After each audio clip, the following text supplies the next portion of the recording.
system, and that's pretty important with chiropractics. Can be. Yeah. Yeah. If you understand that, you can spot a lot of things that, could help out. Okay. Could lead to, a good, reasonable solution to whatever the problem is the person is having. Okay. But you can help them out, get back to health and return their whole, their blood and their whole balance back to where it should be. Okay. And that gets them on the right road. Why else? Anybody else? I'll stand. Yes. Subluxations affect the function. Yeah, subluxations can affect thyroid. I'll just do this. But here's the other reason. How many of you know people that have thyroid issues? Like just about everybody, right? Are they all getting better? No. Some do. Some are getting better, but a lot of them aren't. There's a lot of people out there that aren't getting better. And the problem is that much of what is we call thyroid treatment today is treating the symptoms and not dealing with the cause. So tonight, what I want to do is I want to try and give you an understanding, number one, of how the thyroid works, what causes it not to work, and how we fix it, and how we evaluate it. In fact, I'm going to ask for a volunteer at the end, somebody I've never treated, and we're going to evaluate their thyroid in front of everybody and see what we find. So that's my goal tonight, is to do that. Here's the other thing. You've all got a good set of notes. Here's my promise to you, and this is something everybody laughs every time I tell people this, but it's the truth. When I'm done tonight, you're going to know as much or more about the thyroid than most physicians in the city of Lincoln. I promise you that. You will know as much or more about the thyroid than your general practitioner. See, I know some of you don't believe me, but you will, so you just wait, okay? So let's dive in and find out, first of all, what is a thyroid? Well, the thyroid is this gland right at the base of your neck, right here, okay? And it's a little butterfly-shaped gland. Now, one of the things you can tell, if you're swollen around here all the time, you got a problem, okay? I don't care what other symptoms you have. If you have inflammation in this area a lot, you need to have that checked out because your thyroid is not working right, okay? The thyroid gland influences the rate of metabolism in the body. It produces T4, and T4 is your main thyroid hormone. It's converted to T3. Now, I've given you in your notes all the signs and symptoms of thyroid dysfunction, and we're not going to go through all these one by one, okay? So they're all in there. You can look at them, and if you have 5 or 6 of these, you might want to get yourself checked, okay? One of the ones that a lot of people don't understand is this excessive earwax. And I see that a lot in the DOT physicals I do in truckers. And a lot of the truckers have all this wax in their ear, and I'll say, you might want to get your thyroid checked out, just based on that. They don't understand that, but that is one of the symptoms of thyroid dysfunction, is just constant waxy ears, okay? Now, TSH is thyroid stimulating hormones produced in the pituitary gland, and it stimulates the thyroid to produce T4. Now, TSH is the main thing that's checked in most physicians' offices. In fact, that's usually the only thing that's checked, all right? And what happens is, when your thyroid doesn't work, your TSH is the hormone that tells your thyroid to produce T4.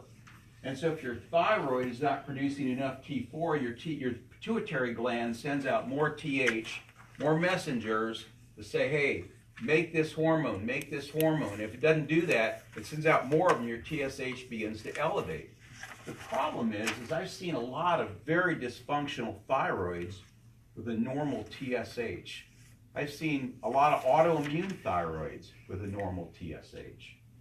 Elevated TSH usually indicates thyroid dysfunction or pathology, but not always, and I'll show you why later on in the talk. So if we look at the functions of T3 and T4, they increase temperature and metabolic rate in the body.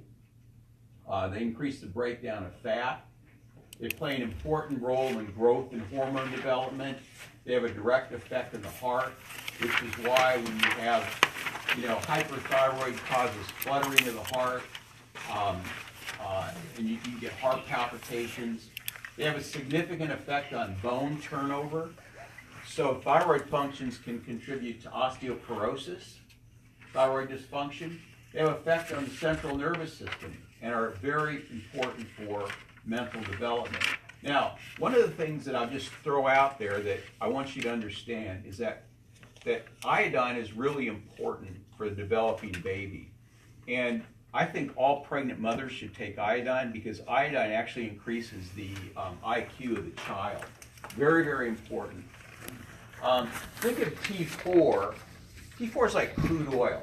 It's being pumped from the ground. And T3, think of that as crude oil that's been refined into gasoline. Okay? So T4 has to be converted into T3 so the thyroid can function properly. So what are things that diminish thyroid function? That liver disease, okay? This T3 to T4 conversion, a lot of that's done in the liver. So if your liver's not working, that's not going to happen like it should. And you don't have to have a very much liver disease or liver dysfunction for that to stop, okay? So one of the things that I look at when I do thyroid evaluations, how's the liver working? Kidney health. This is another area where T4 is converted into T3 as a kidney. So if your kidneys aren't working very well, you might not get a very good conversion there. You might not get enough T3. Heavy metal accumulation will stop this, will hurt thyroid function. So where do we get things like mercury? Immunizations. Immunizations, where else? Fishy. Fish, right. Dentistry. Yeah, fillings, right? It's interesting. These fillings are actually pretty close to the thyroid, so it doesn't take much. It doesn't take much for that mercury to make its way down there. Okay, cadmium, lead. Those are some other things. Where do you get cadmium? Cadmium, auto exhaust, batteries. Car batteries have a lot of cadmium in it. I actually tried looking online to see if there was a holistic dentist in Lincoln. It's found out, and there aren't any. There's one in Omaha. Yeah, Dr. Lou in Omaha. So, toxicity, fluoride, pesticides. We'll talk about fluoride here in a little bit. How many of you think we're exposed to phthalates and plasticizers? Yes. Yeah, like all of our food just wrapped in it, right? Yeah. Yeah, we never see that. Essential mineral deficiencies, selenium. I see selenium deficiency all the time. Selenium is absolutely important for thyroid dysfunction. And if I see a high TSH and it's not autoimmune, then I start looking at things like this: selenium, zinc, iodine, mineral deficiencies. Medications can block thyroid function, can hurt thyroid function. Beta blockers, birth control pills. Probably many of you know people that take this stuff. Estrogen, chemotherapy, prednisone. How many of you ever heard of kids being put on prednisone? Yeah. What do you think that's doing to their thyroid? Not helping them any, that's for sure. Setting them up for thyroid dysfunction later on. Here's some lifestyle factors that can can hurt your thyroid. High stress, elevated cortisol levels. Now, anybody here know anybody under stress? Okay, yeah. I mean, probably none of you are, but there's some people out there that have it, Chronic dieting, weight gain and obesity, toxic exposure, diabetes, dietary issues. Think about diabetes. This is an epidemic in our culture. Type 2 diabetes. It's no wonder so many people have thyroid problems. Lack of exercise. Of course, nobody in our culture has a problem with that.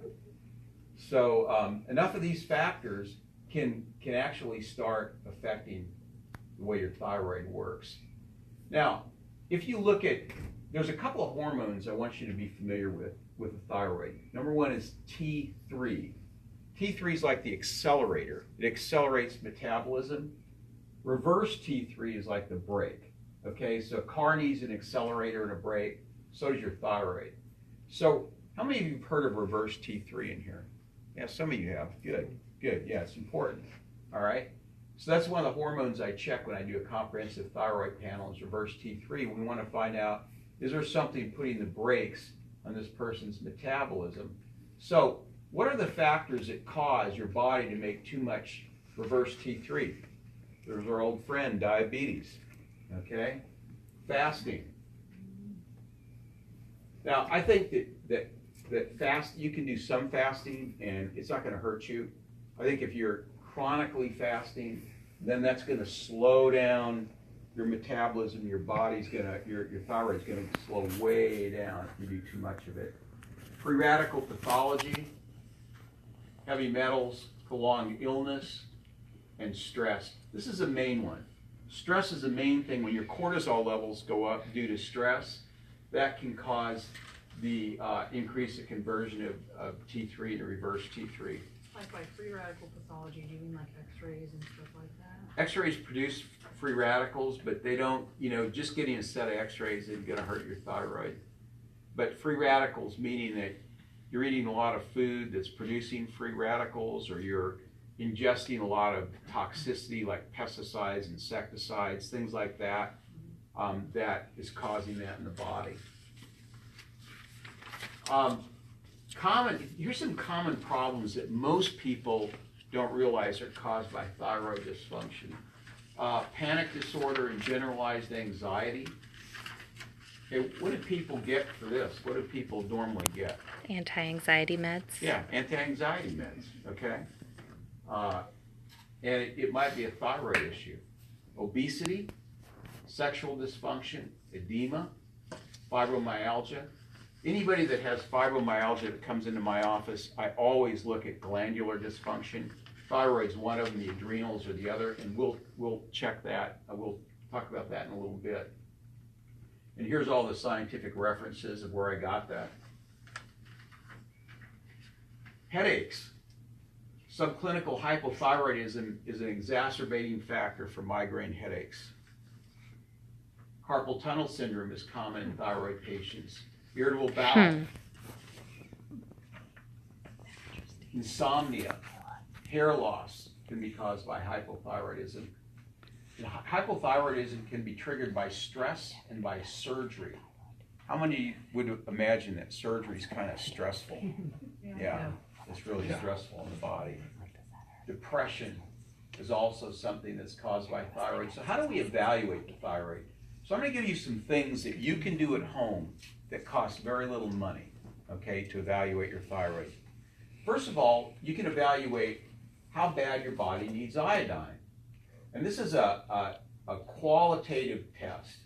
So iodine plays a primary role in the formation of thyroid hormones. So what you can do is you can get yourself a little bottle of this iodine at the drugstore and put a little patch on your arm, and then note the time. If that's still bright red in 24 hours, that means that you probably have enough iodine. But if that iodine patch has absorbed, like in 6 hours it's gone, you're probably pretty iodine deficient, okay? So can that be a therapeutic iodine? I mean, iodine on the skin. I've heard two different things you can get iodine in your system that way. And I heard just recently on a recording that it evaporates too quickly off. What do you? I mean, well, that's not the form of iodine that I would use if I were going to treat somebody. But I okay. Yeah, I would use chelated iodine that's more like what you get in your food. Okay. But this is a nice little test, and it's not perfect, but it's a good rule of thumb test. So iodine plays a lot of important things in the body. It modulates the effect of estrogen on breast tissue. People like women that have breast cysts are probably low in iodine. Women that have ovarian cysts, probably low in iodine, or uterine cysts, uterine fibroids. A A lot of that's iodine deficiency. Okay, what causes low iodine? Well, first of all, in the Midwest, we don't have any in the soil anymore. And so our food doesn't have it. But iodine is really negatively affected by the intake of some of the things that we eat, like bromine and fluoride. Where do we get fluoride? Water. Water, toothpaste, yeah. Which is why I never use fluoridated toothpaste. How about bromine? Where do we get bromine? White bread. Yeah, brominated flour. You know, back in the 60s and the 50s, they used to iodize flour in the United States. You remember that? They do Probably salt too, don't they? Yeah. Well, salt, the iodine in salt evaporates pretty fast. That dissipates very quickly. You don't get nearly as much as what you think. But they used to iodize bread, and that's how people got iodine. And they switched to bromine. But bromine's toxic to the body. And bromine, if you look at the periodic chart of elements, bromine, iodine, fluorine, and chlorine are all in the same families. They're like siblings. They're like brothers, okay? And so they all act very similar. And so bromine and fluoride actually compete on the thyroid for the spaces that iodine is supposed to be on, the receptors. So once bromine and fluorine are absorbed, they bind tightly to the iodine receptors in your body. Well, you have iodine receptors all over your body. Okay, so I would advise you, we'll talk about where you get more bromine here in just a minute. But I don't use toothpaste. I don't use anything with fluoride in it. I don't drink fluoridated water. I don't use fluoridated toothpaste. Nothing with fluoride in it. And this is one of the reasons. Here's sources of bromide. Flame retardants used in carpets, mattresses. So if you buy new furniture and it's padded, it's going to be loaded with flame retardant, and that's going to outgas into your house. Hot tubs. Airline seats. Now, I fly a lot. Airline seats are loaded with flame retardant. I mean, they douse them in flame retardant. Despite the fact that it's never been proven that that actually helps people in a plane crash. You know, I think this People is, are still gonna start on fire. yeah, it's a lobbying thing. Chair will be fine. It's a lobbying thing. Medications. There's a lot of medications that have bromide in it and fluoride. Inhalers, anesthesia, bakery products, brominated vegetable oils. You find those in a lot of your sodas. Like, anybody ever heard of Mountain Dew? Okay. That's probably the worst ones there is. Gatorade, Squirt, Sundrop. Okay. So anytime I see somebody drinking a large Mountain Dew, I just want to walk up to them and say, you know, excuse me, but you're destroying your thyroid by drinking that Mountain Dew. It's not good for you at all. So sources of fluoride, we know a lot of those. You know, your mouthwashes have a lot of fluoride in it. Toothpaste, dental treatments, tea, processed cereal. Some Why of your tea? tea uptakes fluoride. So in the process of tea just growing, it uptakes fluoride. So that herbal teas too, the non-caffeinated ones? I don't know the extent of herbal, but I know black tea does. Yeah, there's some fluoride in black tea. So what about, I'm probably gonna pronounce it wrong, kombucha? I don't know if the kombucha processes that out or not, or through the fermentation process, I don't know what happens to the fluoride in I it. drink that daily for good gut health and. Yeah, so do I. I drink it a lot in the summertime. So I don't know. I don't know how to answer that question. I've thought about it. I just don't know how to answer it. Thank you. Medications. Of course, none of you know anybody on Prozac or Paxil, but there are some people out there that take it, okay? They have fluoride in it. Now, how do you measure fluoride? How do you measure thyroid function in the body? One of the best ways you can measure it is through a temperature test. Okay, so you just get a thermometer, and we recommend a thermometer called the Geratherm thermometer. I would use that, and you take your body temperature 3 times a day, 3 hours apart. You want to see what your temperature is. So if you have consistently low temperatures, you know your thyroid's going to be low. Okay? And you know your thyroid needs some help. Now, that doesn't cost, this thermometer is fairly inexpensive. And you can do this test very inexpensively and find out if your thyroid isn't working. If it's not, you can start taking some iodine and see if that helps. So that didn't cost very much at all to do that. I mean, you don't even have to come to me for that. Okay? Very simple. You plot on a graph over 30 days, and after 3 days, you're going to get a pretty good idea of how well your thyroid's functioning. Sorry. This is an inexpensive way to measure thyroid and adrenal. Now, we'll talk about adrenals here in a second. So, a thermometer is like a speedometer in a car, and blood tests are like the gas gauge. So, if you want to find out, is your thermometer, is your metabolism working like it should? Is it your metabolism functioning like it should? You can use a thermometer and just measure the temperature. Now, if you have really low thyroid, you might want to get some blood tests and find out why, and that's where we do that in my office. But you could do some things like, if your thyroid's low, your temperature's low, you could do some things like take some iodine. There's some thyroid supplements you could try, see if that works, and see if that raises your temperature. And if it does, great, then you fixed it on your own.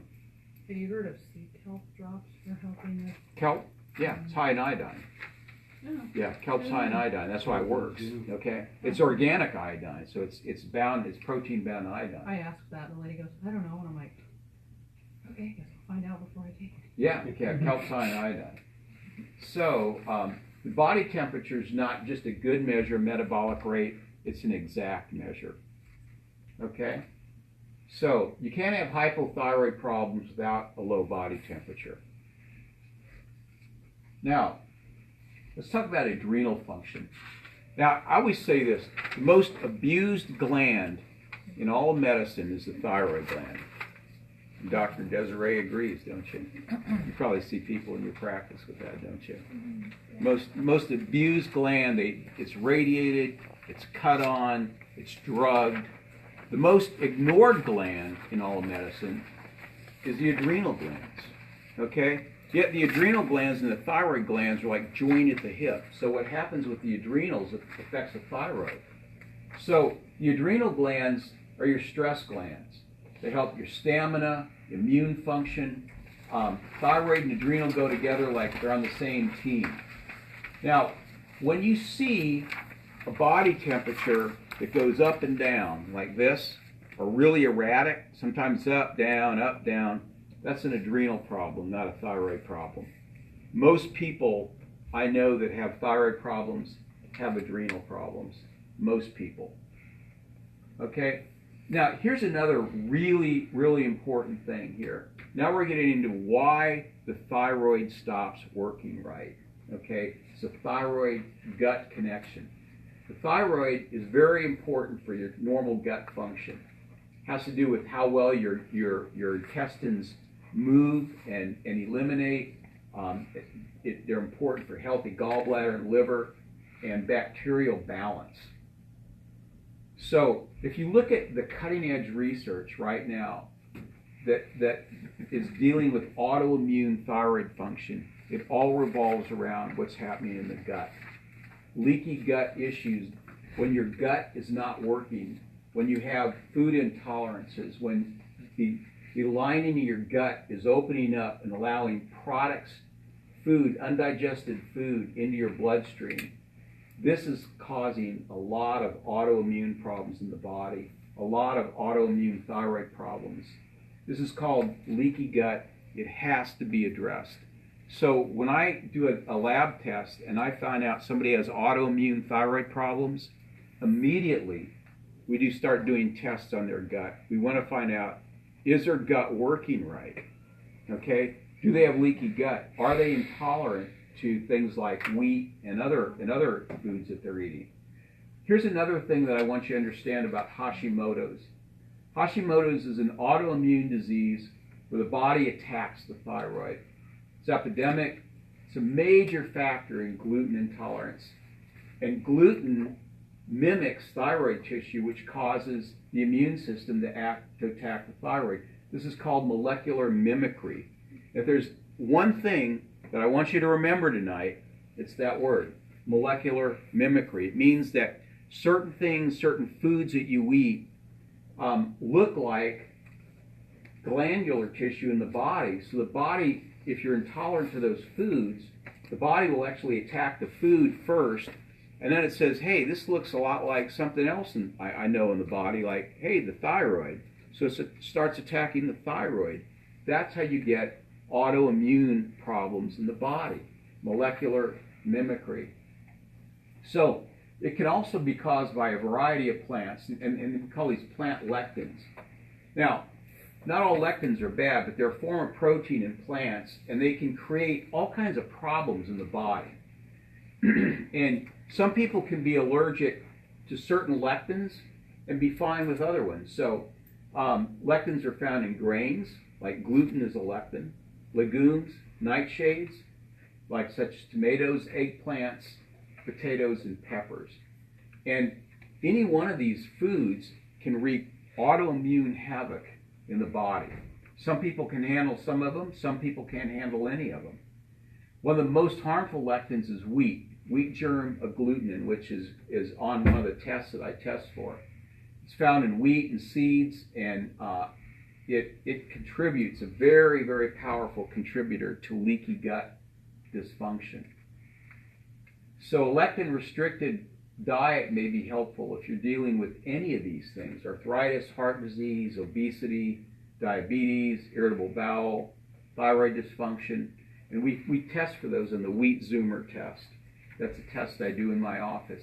Gives an accurate measurement of leaky gut and wheat autoimmune stress and issues. Just curious, where are lentils in terms of lectins? Do they? A lot of them.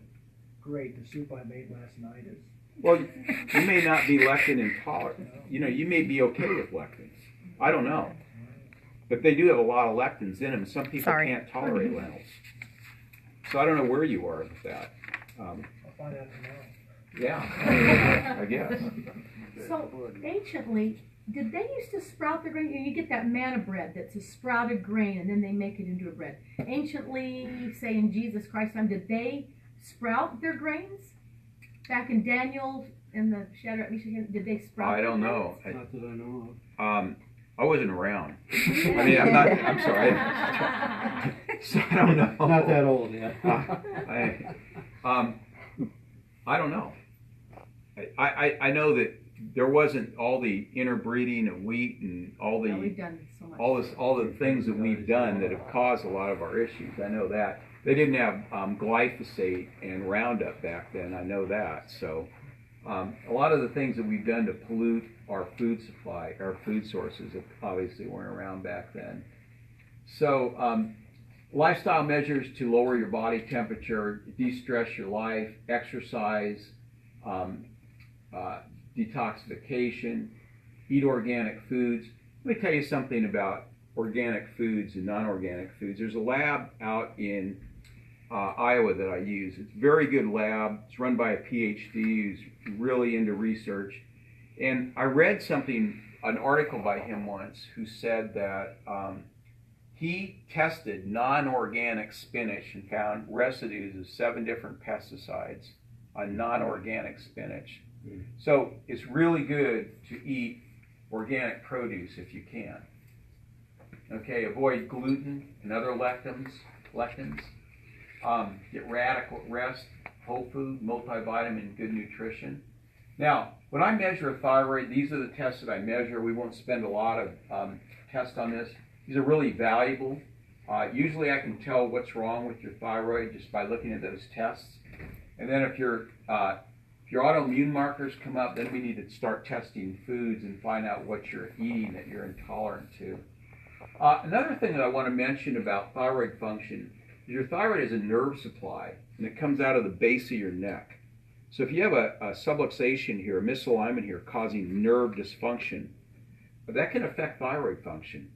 And A lot of people have neck problems, and a lot of people have thyroid problems, and those two can be interrelated. So here's some of the things that we give for thyroid, help thyroid, just a few of the things. One of the things I use is a whole food vitamin C complex. That can be a deal breaker with thyroid. That can really make a difference. It has a whole food vitamin C has a chemical in it called tyrosinase. Tyrosinase is essential for thyroid function. These are some of the things that in some of the products I have that I use that are really helpful for thyroid. Everybody's different though. One size does not fit all when it comes to thyroid and how the thyroid works. So, some people may need some of this. Some people may need one of these, and that's it. Okay? Depends on the person. Now, low-level laser is a great tool for upregulating thyroid function. And lasering a low thyroid can really produce quick results and have lasting effects. So today, let's see, where are we here? There's a couple other things. Why not use level thyroxine? Because level thyroxine is basically T4.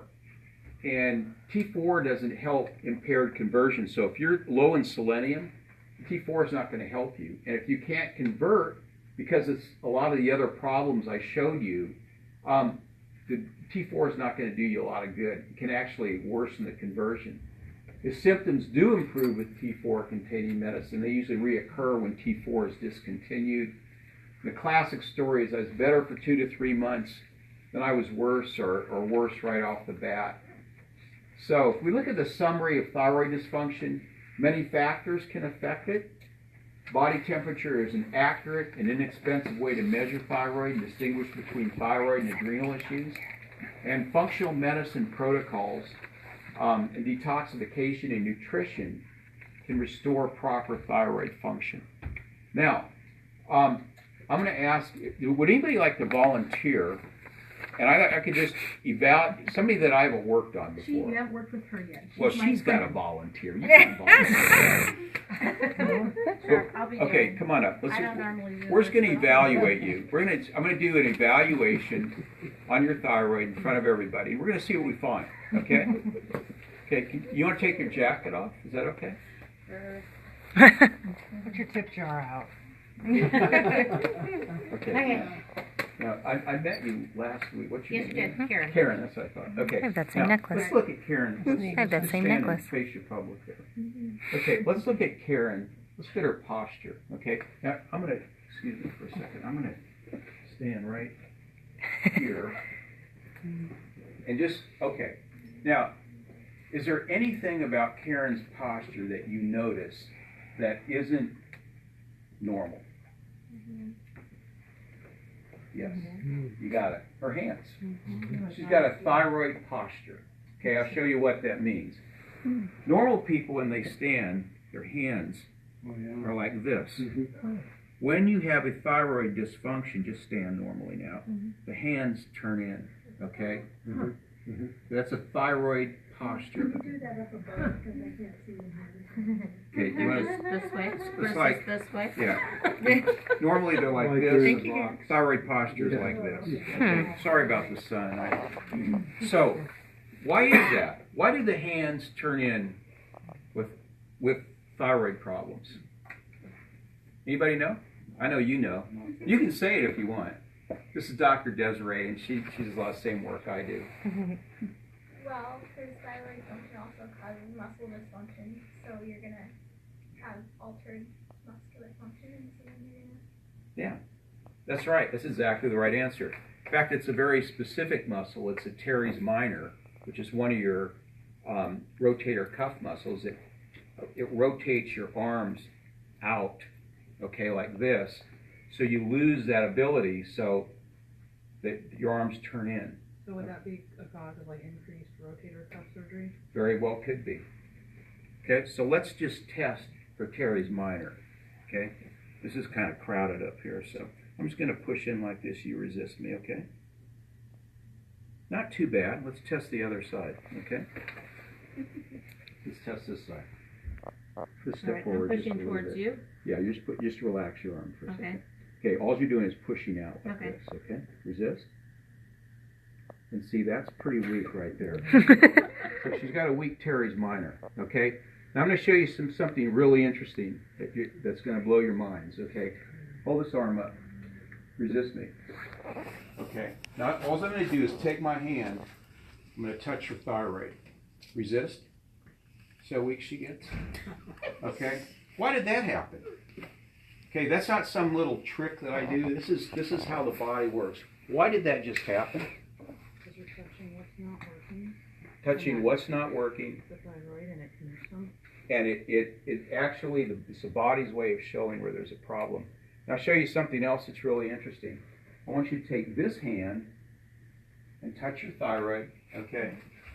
Take this arm. Now we're going to retest this muscle again. Okay, resist.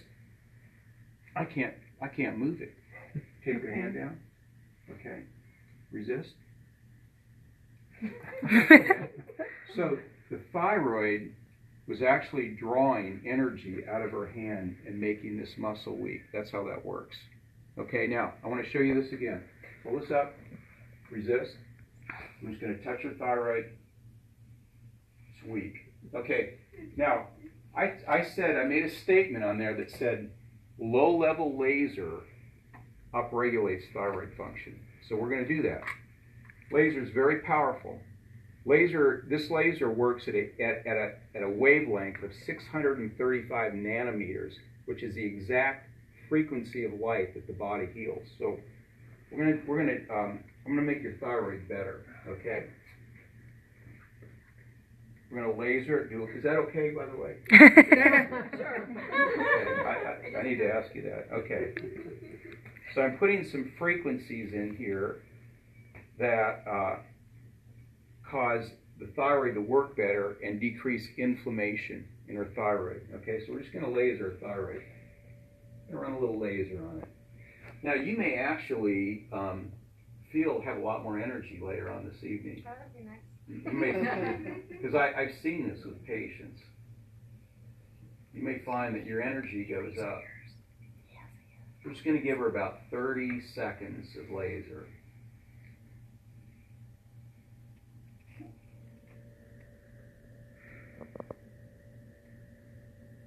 Okay, 30 seconds. All right.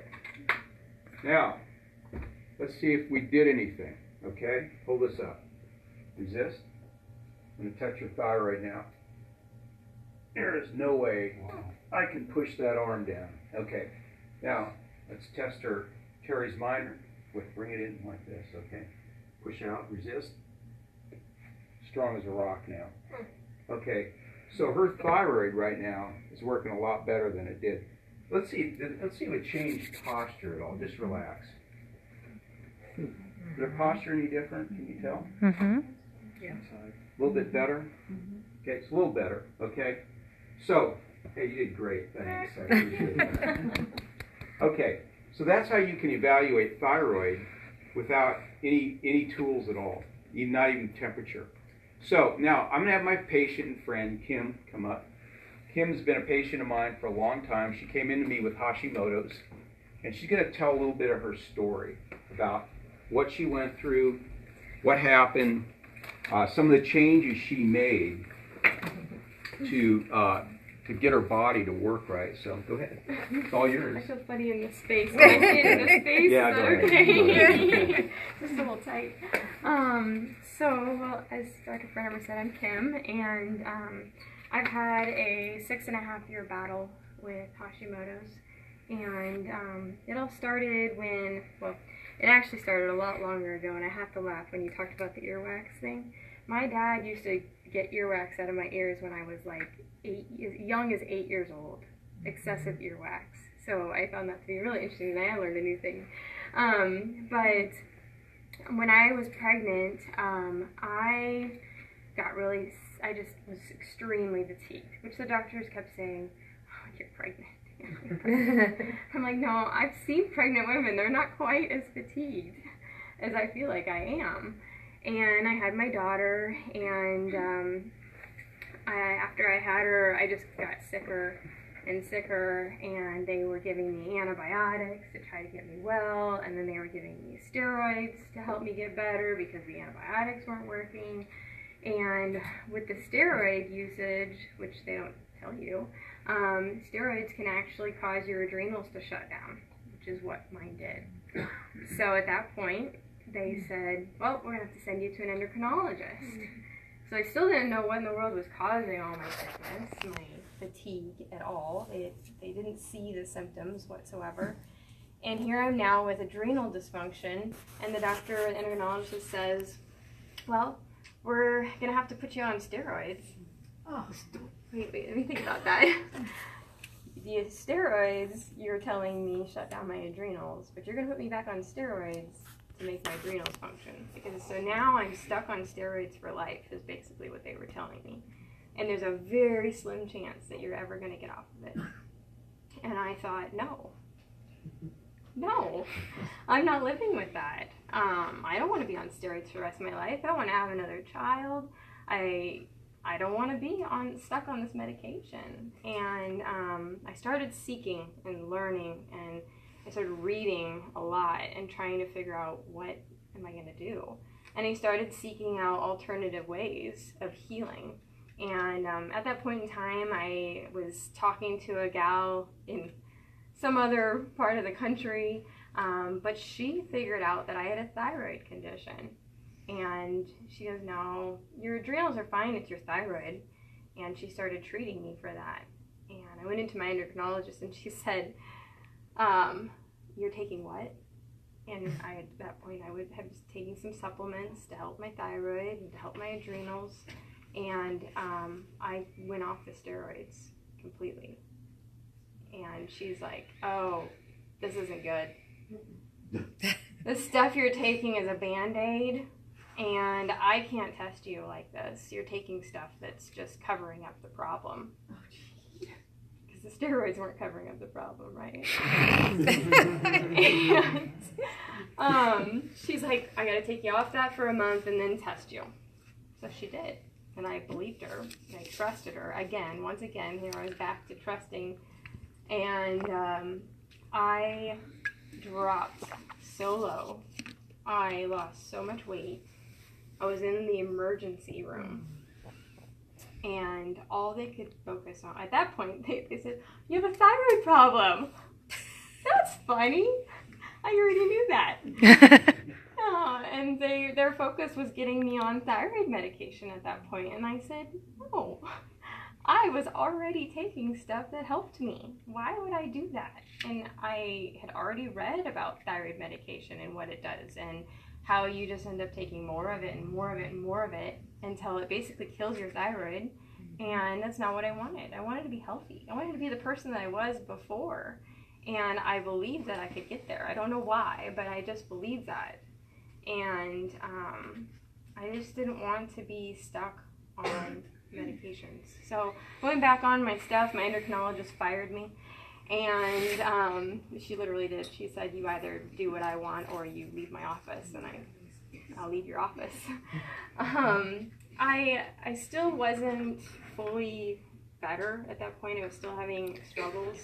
And I ran into a gal, a friend of mine, who told me, I told her what was going on with me, and she had said that her daughter was extremely sick and that someone had suggested seeing Dr. Firnhaber. And that was the best thing that ever happened to me because, at that point I was like, why doesn't it hurt? What would hurt to go see someone else? And especially to see someone in my own city, because here I had been talking to someone, like I said, in another state who had been helping me. But I still was struggling. And it, comes down to the fact that I had Hashimoto's and that I needed to treat that before my thyroid could ever heal.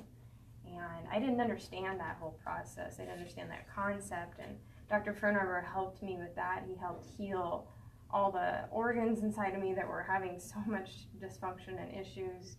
And he used a lot of the laser therapy on me and supplements to help with my liver and a lot of other things as well.